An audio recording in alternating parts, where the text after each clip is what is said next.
নমস্কার বন্ধুরা, সুনিতাস blog and কিচেনে আপনাদের স্বাগত জানাই। আজকে ক্যাপসিকামের আচার দেখাবো। তার জন্য এখানে আমি দু রকম ক্যাপসিকাম নিয়ে নিয়েছি। প্রথমে কড়াই ক্যাপসিকামগুলো দিয়ে দেবো। এখানে 500 গ্রামে একটু বেশি ক্যাপসিকাম রয়েছে ও ভিনিগার দেবো 1 কাপ দিয়ে আমরা কিছুক্ষণ ফোটাবো। এই টক ঝাল মিষ্টি আচারটি রুটি বা পরোটার সাথে খেতে খুবই ভালো লাগে।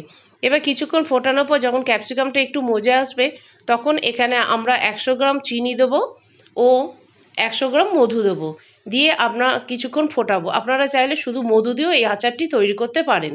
কিছুক্ষণ ফোটানোর পর যখন চিনি ও মধুটা গলে আসবে ও আচারটি একটু মাখা মাখা হয়ে আসবে তখন আমরা দুটো শুকনো লঙ্কা ভেতর থেকে সিডসগুলো বাদ দিয়ে দেবো, দিয়ে কুচিয়ে দিয়ে দেবো।